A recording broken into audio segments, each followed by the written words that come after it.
falando com vocês. Meu nome é Ana. Me convidaram para vir falar um pouco com vocês sobre escrita. Eu tenho 9 livros publicados na Amazon, 14 no Wattpad e, cara, incontáveis rascunhos dentro do meu computador salvo. E hoje eu vim compartilhar um pouco sobre a minha história com a escrita, dar algumas dicas para vocês sobre esse universo e também contar umas verdades cruéis que, assim, quando eu aceitei elas, minha vida ficou muito melhor e muito mais fácil depois disso. Então, eu vou começar contando pra vocês sobre a minha trajetória com a escrita. E eu acho que o incentivo que eu tive desde pequena dos meus pais foi muito importante pra isso. Então, a minha criatividade sempre foi muito trabalhada em casa, né? Eu acho que posso usar esse termo. Isso fez uma diferença gigantesca na minha vida. Hoje eu sei disso. Mas eu comecei a escrever efetivamente, eu digo que eu comecei a escrever efetivamente com 12 anos, que foi quando eu descobri o mundo das fanfics. Eu escrevia fanfic do One Direction, na época, mas entrar nesse mundo, descobrir que existem sites que você pode postar suas histórias, as pessoas podem ler, as pessoas podem gostar, as pessoas podem comentar, acho que tudo isso fez uma diferença gigantesca pra mim. Dos 12 aos 17, eu passei escrevendo fanfic e tentando começar a escrever alguma coisa original, mas foi com 17 que eu escrevi meu primeiro livro, que se chama Neighbors. E assim, antes de falar de Neighbors, ou NGB como eu gosto, e não é norma gramatical brasileira, é Neighbors aqui, eu escrevi muita coisa ruim, eu acho que isso é importante contar. Todo mundo, as pessoas acham que eu vou escrever um livro, eu vou escrever já um sucesso. Cara, não, você vai escrever coisa ruim, você vai começar a escrever, você não vai terminar aquela história, e tá tudo bem, sabe? Eu acho que, claro, eu fiz tudo isso na minha adolescência, então acho que é um tempo diferente de quando você já tá na faculdade e tudo mais. Às vezes a gente tem pressa na faculdade de fazer as coisas, mas você entender que existe um processo e que tudo bem você escrever muita coisa ruim antes de você escrever alguma coisa boa, tá tudo bem, né? Então, eu vou falar um pouco sobre Neighbors pra vocês. Eu escrevi o livro de uma forma completamente despretensiosa.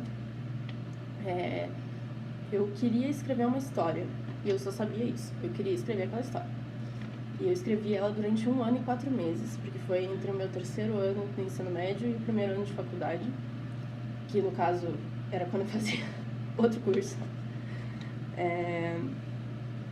Essa falta de noção que eu tive com Neighbors foi uma coisa boa para aquela história, mas hoje, se eu pego e vou reler esse livro, provavelmente vou querer mudar muita coisa. Então, eu escrevi ele, eu deixei ele na gaveta depois, deixei ele parado lá. Depois de um tempo, acho que uns 6 meses depois, eu peguei o livro de novo para eu revisar ele, revisar o enredo, né? As pessoas acham que revisar o livro é só revisar a ortografia, não, você tem que revisar o enredo, e só quem pode fazer isso é o autor. Então, terminou o livro, deixa ele parado, acho que é uma dica muito importante, deixa ele lá parado, no mínimo umas 3 semanas, e depois disso você pega o livro para revisar o enredo de novo.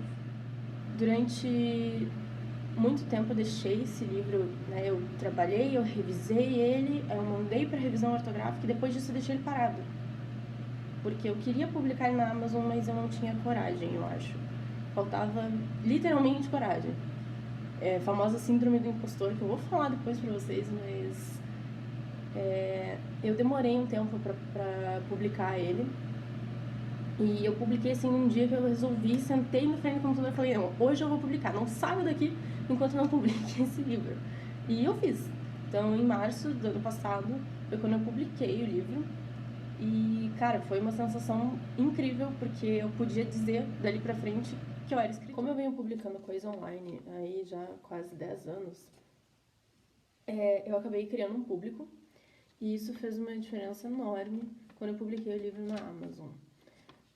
Então, acho que uma dica importante que eu daria pra vocês é construir um público e usar a tecnologia ao seu favor. Muita gente fala, mas eu sou escritor de gaveta, Eu gosto de escrever e deixar lá, eu gosto de escrever só no papel, ou escrevo na máquina de escrever. E você tem todo o direito de escrever do jeito que você quiser. Mas se você quer que as pessoas conheçam o teu trabalho, usar a tecnologia a teu favor é, cara, primordial. Eu sei, muitas editoras não aceitam coisas que não sejam originais ou inéditas. E isso acontece muito. Concursos também. O dos concursos eu até entendo, né? Eles querem concurso, antologia, eles querem alguma coisa inédita do escritor. E até aí tudo bem. Agora, quando a editora chega e barra o teu trabalho, fala, não, eu não vou aceitar o teu livro porque você pôs ele primeiro na Amazon. Minha sincera opinião, bobagem. Não vou nem falar muito de editora porque é uma coisa que me irrita. Mas, caso vocês não saibam, o escritor fica com 10% do valor de capa de um livro e geralmente quem fica com 50% do valor de capa, aquele valor final lá da livraria, é a própria livraria. Então, se um livro é vendido a R$50, R$25 esse livro fica com a livraria e não com a editora ou com o autor. E esses outros R$25 que vai ser dividido entre editora, transportadora, gráfica e o autor. Então, por isso que o autor fica aí, cara, no máximo 15%, e 20% é um delírio coletivo, isso nem existe no Brasil.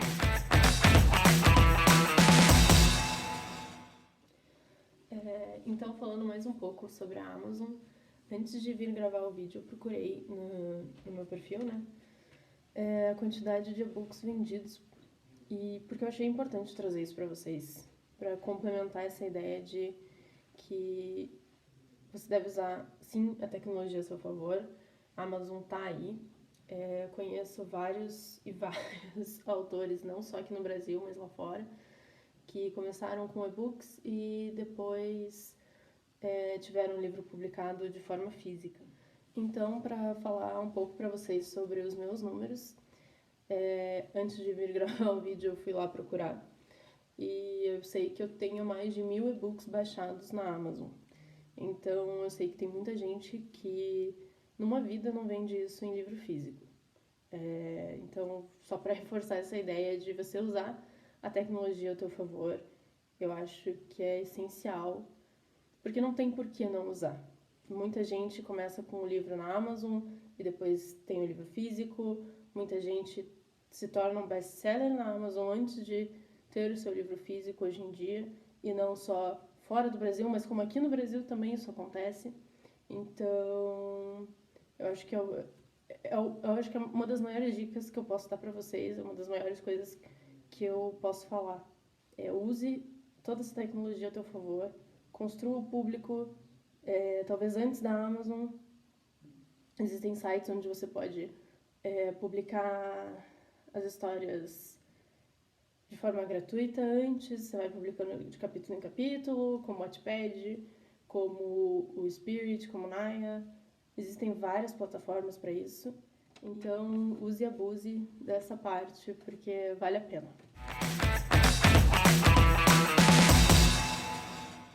Agora mudando um pouquinho de assunto, né? Eu falei bastante sobre mim, sobre a minha escrita. Eu vim falar para vocês, isso foi meu cachorro, sobre uma verdade cruel e que às vezes as pessoas elas não aceitam ela muito bem. Mas escrever não é um dom. Escrever é técnica, escrever é estudar, escrever é escrever e reescrever. Escrever é tudo que você viveu, tudo que você leu, tudo que você assistiu. Então, escrever é um conjunto disso tudo e não é só, escrever é um dom. Não, não é um dom.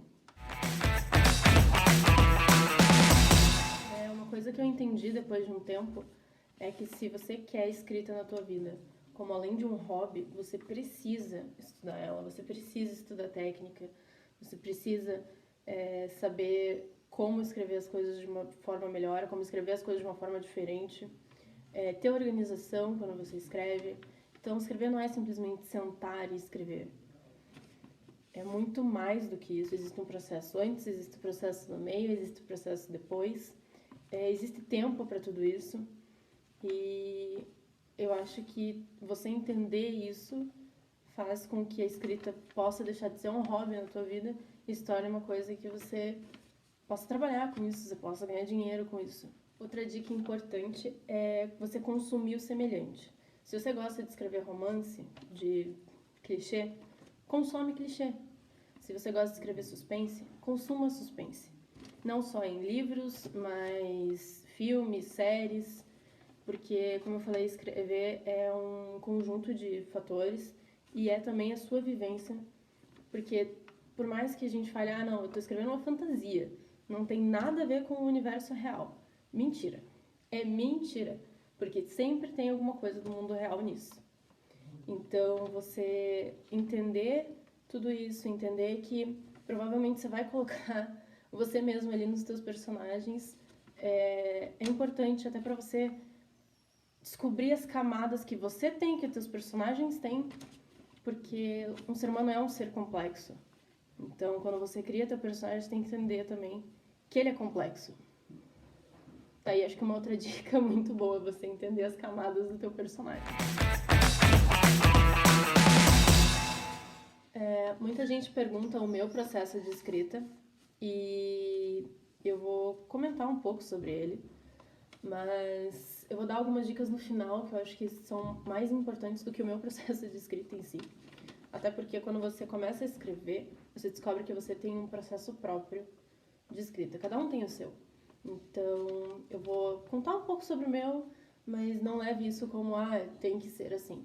Não, cada um tem o seu processo. Em Neighbors, eu tive 3 fatores principais, digamos assim, para a inspiração da história. Foram 2 músicas e um livro. O livro, no caso, foi Quem é Você, Alaska, do John Green. Eu li ele na minha adolescência e na época era uma febre, né? Tinha acabado de lançar A Culpa das Estrelas, o filme, então John Green era a febre do momento. E as 2 músicas são Anna Sun, do Walk the Moon, e New Perspective, do Panic! At the Disco. Eu ouvi essas 2 músicas, eu tinha uma ideia ali, mas ter o livro do John Green foi importante para eu saber como contar essa história. E eu vou explicar por quê. No livro dele, a história é contada separada no antes e no depois. E o meu livro também. Ele começa com 90 dias antes e ele segue a história até 90 dias depois. No livro do John Green, você não sabe o porquê acontece essa separação. Já no meu livro, você sabe, porque tem um prólogo antes que te conta, até mesmo na sinopse, o porquê que a história é separada dessa forma, porque tem uma morte ali no meio do caminho, e é essa morte que separa a história. Esses tempos, né, da história.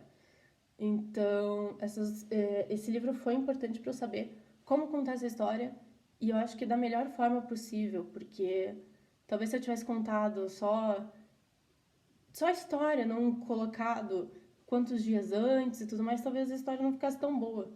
E muita gente gosta disso porque percebe, quando tá lendo, que o negócio começa a ser decrescente. Então, ele vai do maior número e vai diminuindo, diminuindo. E você quer saber o que tá... como aconteceu aquilo no meio, por que aconteceu aquilo no meio. Então, isso causa também... Muita gente diz que causa ansiedade, mas isso torna a história mais interessante.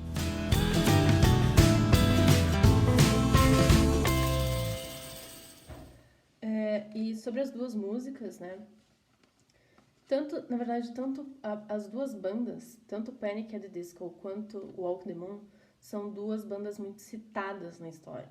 Então, não só me inspiraram, mas como inspiraram o gosto musical da personagem principal. Porque eles aparecem muito durante toda a história. Então, foi uma coisa que me inspirou e que tá dentro da história inserida. Eu falei, não, a personagem gosta dessas bandas e ela vai ouvir essas músicas. Então, o pessoal vai saber o porquê que eu me inspirei nessas músicas. Então, não só com a letra delas, mas entender todo o contexto, porque faz parte do contexto da história a letra da música. Como Neighbors, eu escrevi ele de uma forma despretensiosa, sem muito planejamento, eu só ia fazendo e escrevendo e tava tudo bem. eu não tive um cuidado que eu poderia ter com a história. Hoje, todas as minhas histórias, antes de eu começar a escrever elas, eu faço uma ficha dos personagens, eu faço um planejamento de pelo menos 30% ali dos capítulos, coloco capítulo 1, o que vai acontecer? Capítulo 2, o que vai acontecer? E eu vou fazendo assim, é um planejamento, então assim, não se ingesse nisso, não é uma coisa para te prender, né, para prender a tua criatividade, não é uma coisa que tá ali para dizer, não, você não pode mudar isso. Não, você pode mudar isso, porque as histórias às vezes tomam um rumo que a gente não pensou num primeiro momento. Mas isso serve para te ajudar a não parar no meio. E eu acho que isso é muito importante. Olha um pouco dela.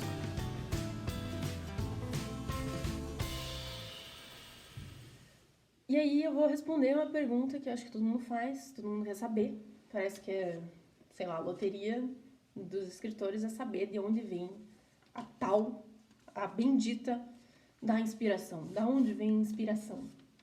Né? Acho que é a pergunta de $1 milhão da vida de um escritor. Onde alguém está começando a escrever, né? Meu Deus do céu, de onde vem a minha inspiração? Hoje em dia, eu digo que inspiração, ela vem, né, de tudo aquilo que você de tudo aquilo que você já viveu, e pode vir de qualquer lugar.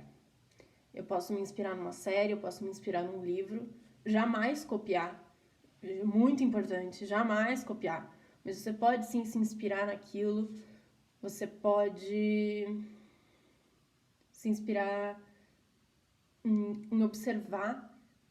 Quando você tá ali vendo o que está acontecendo ao teu redor, eu acho que observação é um exercício muito importante para um escritor.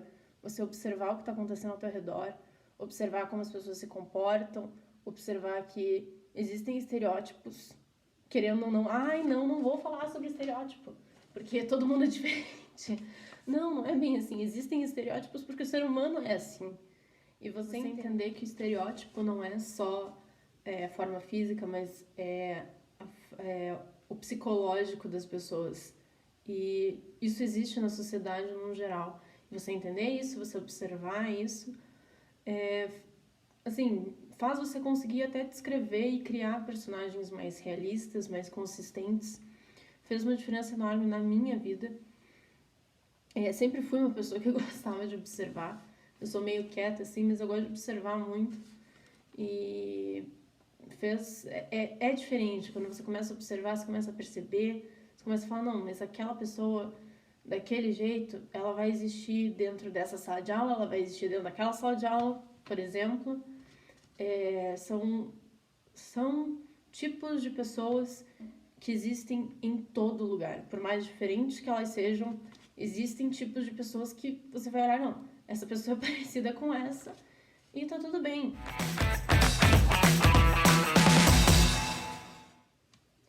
Outro exercício que eu gosto de fazer muito é você observar e descrever na tua cabeça. Então você viu aquela pessoa sentada num banco, descreva aquilo ali, na tua cabeça mesmo.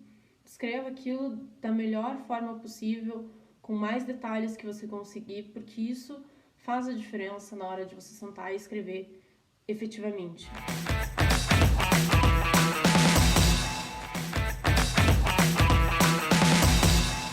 E vamos para os finalmente. Eu sei, o vídeo ficou longo, tá? Desculpa. Mas eu vou dar 3 últimas dicas para vocês, né? Que é planejamento, roteirização dos capítulos. E uma terceira dica aí que é... A gente já fala sobre ela. Planejamento vem antes da história. E ela é muito importante. Todo o planejamento é muito importante. Porque você vai pegar um papel, caneta, e você vai escrever isso. Você não vai sentar no teu computador e escrever. Pega papel, pega caneta e escreve. Porque é a melhor coisa que você faz. No planejamento, você vai contar quem é esse teu personagem. A gente chama de entrevista com o personagem. Onde ele nasceu? Quantos anos ele tem? Qual a comida favorita dele? Qual a cor favorita dele? Ele tem alergia? Que alergias? Ele tem trauma de infância? Quais traumas? Quem são os pais dele? Fazer uma árvore genealógica, se caso for preciso. Tudo isso é importante. Se a tua história ela é datada, e quando eu falo datada não é aquela história que se passa em 1800 e bolinha, mas ela vai começar no dia 20 de fevereiro, antes do carnaval, e ela vai até dia 30 de agosto, e todos esses acontecimentos vão acontecer nesse tempo. Imprime um calendário, escreve no calendário o que vai acontecer, quais são as datas importantes no meio, quais são os feriados, não sei. Então, se a tua história pede isso, se ela é datada dessa forma, imprima um calendário. Ajuda muito na hora de escrever. O roteiro dos capítulos, eu já comentei para vocês pegarem e escreverem. Capítulo 1, o que vai acontecer? Capítulo 2. Faça isso com pelo menos 30% da tua história. Esse planejamento de roteiro, ele não tá ali para te engessar, mas ele tá para te ajudar. Então, você colocar no papel, tudo isso faz diferença depois, porque você pode mudar. Claro, você está escrevendo a história, às vezes vem um insight, você pensa numa outra coisa e fala, nossa, mas eu podia colocar isso aqui e vai fazer sentido lá na frente. E pode ser, e você é livre para fazer isso. Mas esse planejamento te ajuda a manter a história e a ter menos furo de roteiro, né? A gente chama de furo de roteiro, que é aquela informação que você dá ali no meio, mas você esquece dela depois. E para que serviu aquilo? Na verdade, para nada. Então, esse planejamento de roteirizar capítulo por capítulo faz diferença no final. E a última dica. A última dica, ela na verdade é 2 dicas. 2 em 1 quase. Que é a síndrome do impostor e o ego do escritor, do artista no geral, né? A síndrome do impostor é aquilo que você escreve, terminou o teu livro, não tá bom o suficiente, você deixa na gaveta. 3 meses depois você pega e escreve de novo, não tá bom o suficiente, guarda na gaveta. Agora, o ego do artista, por outro lado, 2 semanas terminei um livro de 500 páginas, tá ótimo, vou mandar pra editora. Já falei, escrever não é um dom. Escrever é um processo, escrever é você escrever, você revisar, você mandar para alguém revisar, porque eu acho que o olhar do outro é muito importante. Então, o ego do artista e a síndrome do impostor são 2 coisas que todo mundo tem, acredite. Todo artista tem, todo escritor tem, e você tem que balancear essas coisas. Você não pode nem achar que o que você escreveu é uma obra-prima e nem achar que o que você escreveu está sendo sempre uma porcaria. Porque não é. Precisa de... Assim, você escreveu a primeira versão, ela precisa de uma segunda versão. A gente aprende isso no curso, com tudo, e com o livro não é diferente. Então você precisa reescrever aquilo, mas você tem que achar um equilíbrio. Você tem que deixar em algum momento a tua ideia ir pro mundo. E eu acho que aí uma dica extra é que depois que o teu livro vai pro mundo, ele não te pertence mais. Eu descobri isso porque vem as críticas, claro, vem críticas construtivas e vem gente sem noção para falar com você. Mas a sem noção você ignora, você aprende a ignorar essa pessoa. Agora, a crítica construtiva você aprende a absorver. Você aprende a absorver ela e digerir ela, e entender o porquê que aquela pessoa está te fazendo essa crítica e entender que a tua interpretação do livro, quando você escreveu ele, é diferente da interpretação que outra pessoa pode ter. E tá tudo bem, porque esse livro não te pertence mais. Porque essa interpretação não te pertence mais. Então, se um escritor escreve um livro que as pessoas têm que sempre recorrer a ele para entender o que está escrito, ele está mal escrito. Ponto final. Ele está mal escrito. Não tem outra desculpa. Está mal escrito. Um livro bom é aquele que cada um, a hora que lê, pode ter uma interpretação. Pode ter uma interpretação em comum ou não. Mas você tem que entender que quando você coloca teu livro no mundo, ele não te pertence mais. Então é isso, pessoal. Eu tinha comentado, né, no começo do vídeo que muita gente entra no curso de letras porque gosta de escrever. E eu falei que não era o meu caso, né? Quando eu fui para a faculdade com o intuito de que eu gostava de escrever, eu fui fazer jornalismo. Né, tive problemas ali com o curso, mas eu vim para letras porque eu gostava de outra coisa, porque eu gostava de revisar. Então, além de escrever, eu gosto de revisar. Eu sou ghostwriter, então eu escrevo os meus livros e eu escrevo livro para os outros. Tá aí uma dica de outra forma de você ganhar dinheiro com a escrita. É sendo ghost, né? Você escreve livro para os outros. Mas eu espero que alguma dessas dicas que eu tenha dado tenha servido de inspiração, ou seja, uma informação nova para vocês. Tá todo mundo trancado em casa, não são tempos fáceis, mas todo mundo vai passar por essa, vai todo mundo ficar bem. E logo a vida volta ao normal, ou ao novo normal. E eu fico feliz do Projeto da Quarentena ter me chamado para compartilhar a minha experiência com vocês. Eu espero, do fundo do meu coração, que vocês tenham curtido. E é isso, fiquem bem, fiquem em casa, se possível. E a gente vai passar por essa, por mais essa.